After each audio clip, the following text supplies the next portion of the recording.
Telugu Desam party అత్యంత ప్రతిష్టాత్మకంగా నిర్వహిస్తున్న రెండవ రోజు హైబ్రిడ్ డిజిటల్ మహానాడు ఉదయగిరి నియోజకవర్గంలో పండుగ వాతావరణంలో అదే జోరుతో కొనసాగింది. నియోజకవర్గంలోని 8 మండలాల్లో ఎమ్మెల్యే కాకర్ల సురేష్ భారీ ఎల్ఈడీ స్క్రీన్లు ఏర్పాటు చేశారు. ఎన్టీఆర్ జయంతిని పురస్కరించుకుని రెండవ రోజు జరిగిన మహానాడుకు ఎంపీ వేమిరెడ్డి ప్రభాకర్ రెడ్డి ముఖ్య అతిథిగా హాజరయ్యారు. ఎన్టీఆర్ విగ్రహాలకు పూలమాలలు వేసి ఘనంగా నివాళులు అర్పించారు. ఉల్లాసభరితంగా జరిగిన ఈ కార్యక్రమాలలో ఎంపీ వేమిరెడ్డి ప్రభాకర్ రెడ్డి, ఎమ్మెల్యే కాకర్ల సురేష్లతో పాటు మాజీ ఎమ్మెల్యేలు కంబం విజయరామరెడ్డి, మేకపాటి చంద్రశేఖర్ రెడ్డి, జిల్లా గ్రంథాలయ సంస్థ చైర్మన్ మేకపాటి శాంతికుమారి, మాజీ జిల్లా పరిషత్ చైర్మన్ చంచలబాబు యాదవ్ తదితరులు పాల్గొన్నారు. ఈ రోజు మన శ్రీ నందమూరి తారక రామారావు గారి 103వ జయంతి.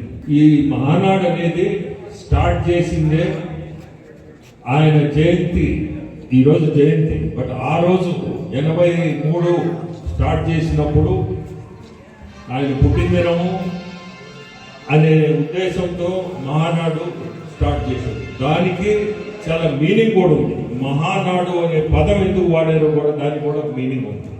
ఆ మీనింగ్తోనే ఈరోజు మనం అది గుర్తుపెట్టుకొని మనం ఈరోజు మహానాడు ఇంత గొప్పగా ప్రతి దగ్గర కూడా చేసుకుంటున్నాం. ఈరోజు మనం హైబ్రిడ్ మహానాడులో ఉన్నాం. హైబ్రిడ్ ఎందుకంటే ఇప్పుడే చెప్పినట్టు సురేష్ గారు, అనుకోని సమస్యలతో దేశమే ఈరోజు మనకు ఉండే సమస్యలతో ఇంధన సమస్యలే మెయిన్. దాంతో మన ప్రైమ్ మినిస్టర్ గారి ఉద్దేశం ఏంటంటే ఇంధన ఖర్చు తగ్గించుకోవాలా, సమస్యలు ఎక్కువ అవుతున్నాయి మన దేశంలోనే అనే నివారణ మీద మన ముఖ్యమంత్రులు ఇటువంటి కార్యక్రమాన్ని వర్చువల్ గా ఈరోజు మీ అందరూ కళ్ళ ముందు టీవీలు పెట్టుకొని వర్చువల్ గా సక్సెస్ఫుల్ గా జరుగుతుంది ఈ కార్యక్రమం. దాదాపు రాష్ట్రం అంతా ఇదే పరిస్థితిలో 1875 స్క్రీన్లు నడుస్తున్నాయి. ఇప్పుడే చెప్పినట్టు దాదాపు 7 లక్షల మంది దీన్ని చూస్తున్నారు. దాంట్లో మీరు ఉన్నారు. మీది కూడా మీరు ఇక్కడ కూర్చున్నట్టు కూడా అక్కడ వాళ్ళు గమనిస్తున్నారు. మీరందరూ గుర్తుపెట్టుకోండి, మీరు ఉన్నారు ఇక్కడ. ఉదయగిరి ఏ క్లస్టర్ ఇది అనేది అక్కడ గమనిస్తుంటారు. ఎంతమంది ఇక్కడ ఉన్నారు, ఎంతమంది చూస్తున్నారు, ప్రతి ఒక్కటి కూడా గమనిస్తున్నారు. సాయంత్రానికి దాని రిపోర్ట్ కూడా వస్తుంది. నిన్నటి రిపోర్టు ఎమ్మెల్యే గారికి కూడా వచ్చి ఉన్నారు నా లెక్క ప్రకారం. సో ప్రతి దగ్గర కూడా ఎంతమంది అటెండ్ అవుతున్నారు, ఎంతమంది అక్కడ ఉంటున్నారు, సాయంత్రం వరకు ఉండేవాళ్ళు అన్ని కూడా గమనిస్తున్నారు. మనము వాళ్ళు గమనిస్తున్నారు అనేది కాదు, కానీ మనం పార్టీ మీద ఉండే అభిమానంతో మనం కూర్చొని వాళ్ళు చెప్పే విధానం, వాళ్ళు చెప్పేవన్నీ కూడా మనం వింటూ తెలుగుదేశం పార్టీలో ఉండే డిసిప్లిన్ అనేది కూడా ప్రతి ఒక్కరూ మీ కళ్ళతో ముందుండే స్క్రీన్ ని చూసుకుంటే ఎంత డిసిప్లిన్ గా ఈ పార్టీ నడుస్తుంది అనేది మీ అందరికి కూడా అర్థం అవుతుంది. ఇది చూస్తే కానీ మీకు అర్థం కాదు. అదే మీటింగ్ పెట్టుంటే, ఇక్కడ మహానాడు పెద్ద ఎత్తున మీటింగ్ పెట్టుంటే మీరు ఎక్కడో ఉంటారు. ఇవన్నీ చూడాలంటే కూడా ఇటువంటి వస్తువులు మీకు మీ అందరికి కూడా మంచి వస్తుంది చూడటం. తెలుగుదేశము అనేది మీ మనసులో ఉంటే ఇటువంటి కార్యక్రమం ఖచ్చితంగా మీరందరూ కూడా కూర్చొని సాయంత్రం వరకు చూడండి ఏం జరుగుతుంది, ఏం మాట్లాడుతున్నారు, పార్టీ గురించి ఏం చెప్తున్నారు, రేపు ముందుకి ఈ పార్టీని ఎట్లా నడపాలన్నారు. మన లోకేష్ బాబు ఇప్పుడు వర్కింగ్ ప్రెసిడెంట్ అయ్యాడు. సో వర్కింగ్ ప్రెసిడెంట్ ఏ సిస్టమ్ లో నడిపిస్తున్నాడు అనేది కూడా మీకు అందరికీ అర్థం కావాలి.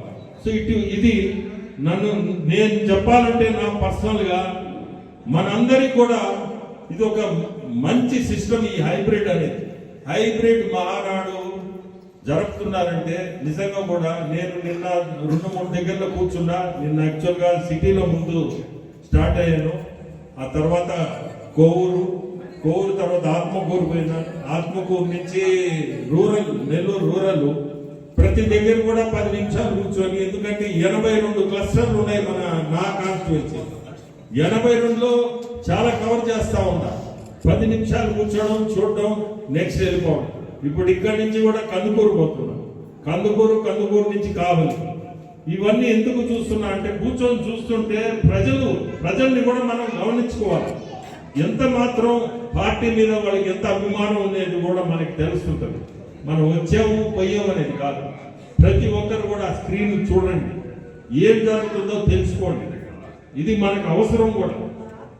ఎందుకంటే ఈ పార్టీలో మంచి డిసిప్లిన్, మనం డిసిప్లిన్ గా మనం కూడా ఉంటే ఫ్యూచర్ చాలా ఉంటుంది.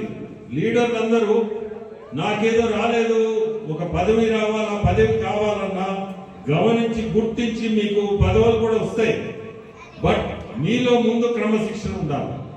మనలో ఉంటే గమనించేది మీకు మీ ఇంటికి వస్తుంది. మీకు ఈరోజు మీరు ప్రజల ఆధారం, ప్రజలు కానీ మిమ్మల్ని కోరుకుంటే ఒక లీడరే మీ ఇంటికి వస్తాడు.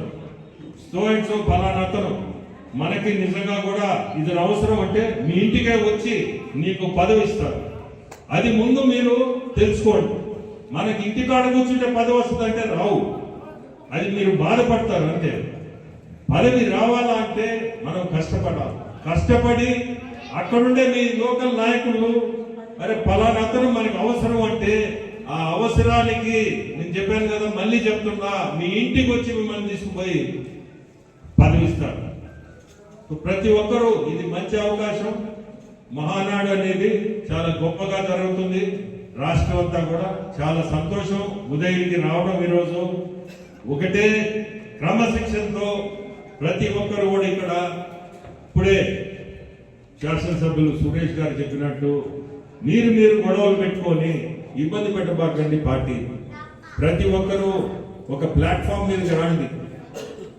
ఏదన్నా మీకు మనస్పర్ధలు ఉంటే అది ఓపెన్ కాండి, ఓపెన్ అయి చెప్పండి. కానీ వెనక పొడుచుకొని పార్టీని ఇబ్బంది పెట్టద్దు. పార్టీ మనం ముందుకు పోవాలి. రేపు సెప్టెంబర్ లో మనకి లోకల్ బాడీ ఎలక్షన్లు చాలా ముఖ్యం, క్రూషియల్ మనకి. ఇవన్నీ మీరు ఇది మనసులో ఏదో పెట్టుకొని రేపు మనం చూపిస్తామనే మన సత్తా అనేది కాకుండా మనందరము తెలుగుదేశాన్ని గెలిపియాలనే సత్తా చూపి మీ అందరికీ కూడా కోరుకునేది రేపు సెప్టెంబర్ 2-3 నెలల్లోనే వస్తుంది. మనందరం కూడా మనం గెలిపించుకోవాలా, మీ సురేష్ ని గెలిపించాలా, ఇండైరెక్ట్ గా నన్ను గెలిపించినట్టే, ఒక ఎంపీని గెలిపించినట్టే, శాసనసభ సభ్యులు సురేష్ ని గెలిపించినట్టు నన్ను గెలిపించినట్టు. సో ప్రతి ఒక్కరిని కోరుకునేది డిసిప్లిన్ తో మనము రేపు లోకల్ బాడీ ఎలక్షన్ స్టార్ట్ అవుతాయి. మనందరం కూడా గెలవాలా, గెలిపించుకోవాలా. మన అందరం ఎవరెవరు నిలబడుతున్నారో వాళ్ళందరినీ గెలిపించుకునే బాధ్యత మీ అందరినీ.